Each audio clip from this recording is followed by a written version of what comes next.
मला कोणीतरी एकदा प्रश्न विचारला, कशाचं वजन जास्त आहे, 1 टन विटांचं की 1 टन पिसांचं?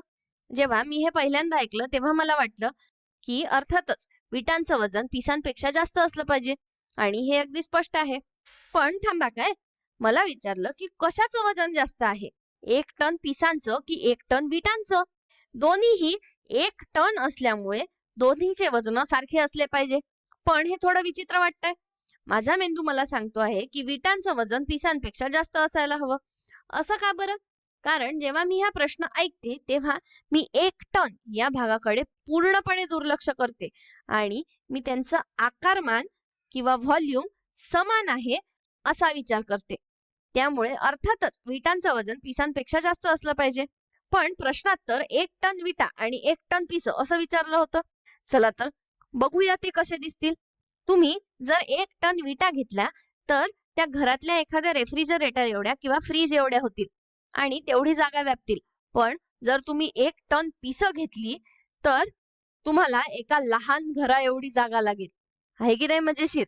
आणि याच वेळेस त्यांचं वस्तुमान किंवा मास समान असेल.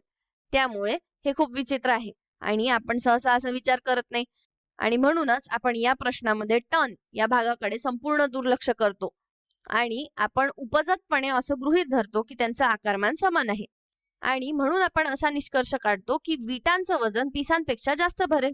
आणि असाच निष्कर्ष आपण तेव्हाही काढतो जेव्हा आपण म्हणतो की धातू हा प्लास्टिकपेक्षा जड असतो आणि आपण हे मानतो की त्यांचं आकारमान समान आहे. ही गोष्ट रंजक आहे कारण आपण उपजतपणे ज्याचा विचार करतो आहे त्याला घनता किंवा डेन्सिटी असं म्हणतात.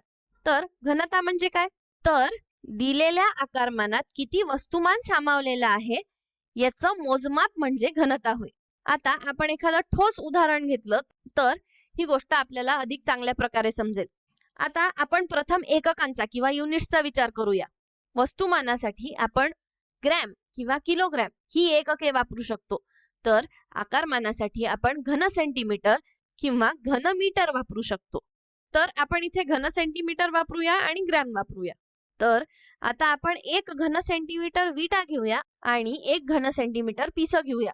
तुम्ही विचाराल की घन सेंटीमीटर किती मोठा असतो?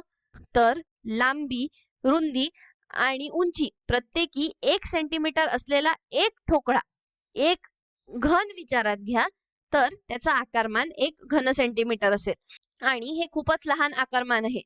ते एखाद्या लहान फाशा एवढं किंवा डाईस एवढंच आहे. त्यामुळे 1 घन सेंटीमीटर खूपच लहान असतो. तो प्रत्यक्षात एका मिलीलीटर एवढाच असतो. तर जर तुम्ही 1 घन सेंटीमीटर विटा विचारात घेतल्या तर तुम्हाला ठाऊक आहे का की त्याचं वस्तुमान किती असेल? त्याचं वस्तुमान असेल 1.6 ग्रॅम. आणि जर तुम्ही 1 घन सेंटीमीटर पिसांचा विचार करत असाल तर त्याचं वस्तुमान असेल 0.0025 ग्रॅम. खूपच कमी वस्तुमान. आता इथे पहा, काय दर घन सेंटीमीटर मध्ये 1.6 ग्रॅम विटा सामावलेल्या आहे आणि म्हणूनच आपण म्हणतो की विटांची घनता ही दर घन सेंटीमीटरला 1.6 ग्रॅम इतकी आहे. कारण घनता किंवा डेन्सिटी बरोबर वस्तुमान किंवा मास भागिले आकारमान किंवा व्हॉल्यूम. म्हणजेच विटांची घनता ही दर घन सेंटीमीटरला 1.6 ग्रॅम इतकी आहे. त्याचप्रमाणे इथे पहा, काय दर घन सेंटीमीटर मध्ये 0.0025 ग्रॅम पिस मावलेली आहे. त्यामुळे त्यांची घनता ही 0.0025 ग्रॅम प्रति घन सेंटीमीटर इतकी आहे आणि घनता किंवा डेन्सिटी म्हणजे नेमकं हेच. आता पहा, काय विटांची घनता ही पिसांच्या घनतेपेक्षा खूप जास्त आहे आणि आपण उपजतपणे याच गोष्टीचा विचार करत होतो. जेव्हा आपल्याला वाटतं की विटा पिसांपेक्षा जड असतात तेव्हा आपण त्यांचा वस्तुमानाचा विचार करत नसतो तर आपण त्यांचा घनतेचा विचार करत असतो. आहे की नाही मजेशीर? आता पुढे जाण्यापूर्वी आपण आपली समज तपासूया. काय जर माझ्याकडे त्याच विटांचा त्याच घनतेचे 10 घन सेंटीमीटर आकारमान असते तर त्याचं वस्तुमान किती झालं असतं? थोडंसं थांबून तुम्ही या गोष्टीचा विचार करा. काय आता कारण प्रत्येक घन सेंटीमीटरचे वस्तुमान 1.6 ग्रॅम आहे आणि जर माझ्याकडे 10 घन सेंटीमीटर असेल म्हणजेच 10 पट जास्त तर त्याचं वस्तुमानही 10 पट जास्त असेल.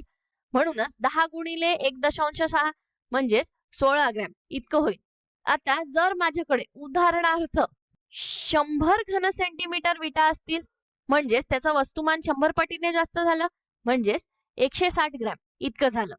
यावरून आपल्याला हे समजण्यास मदत होते की घनता हा अत्यंत अंगभूत गुणधर्म किंवा इंट्रेन्सिक प्रॉपर्टी आहे.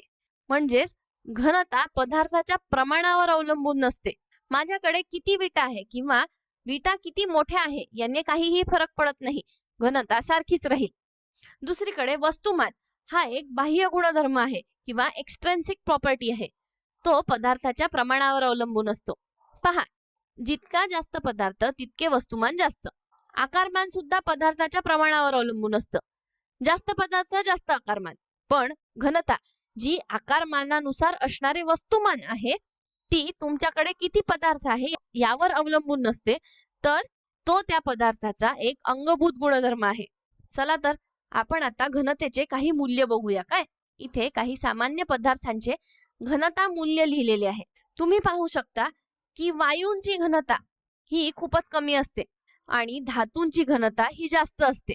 आणि ऑस्मियम हा आपल्याला ठाऊक असलेल्या सर्वात दाट धातूंपैकी एक आहे.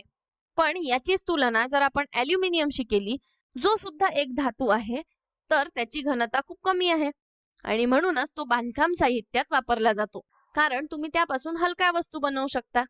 हे खूपच छान आहे की नाही? आता आपण घनतेविषयी अजून रंजक गोष्टी बोलण्यापूर्वी आपला समज पुन्हा तपासूया. इथे एक छोटासा प्रश्न आहे काय, यामुळे तुम्ही तुमची घनतेची समज तपासा. जर मी सोने आणि तांबे यांचे समान आकारमान घेतले तर तुमच्या मते कशाचं वजन जास्त भरेल?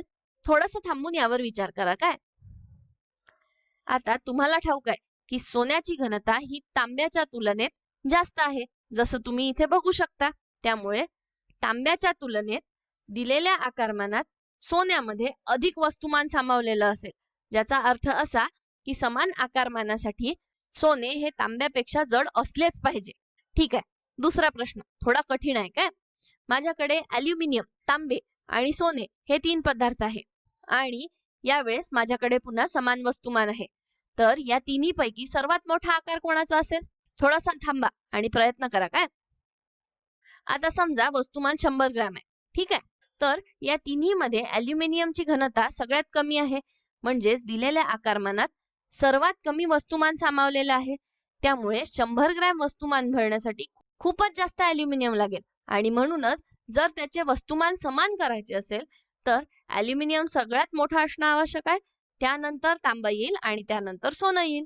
आता लक्षात घेण्यासारखी आणखीन एक रंजक गोष्ट म्हणजे पाण्याची घनता ही बरोबर 1.0 ग्रॅम प्रति घन सेंटीमीटर आहे.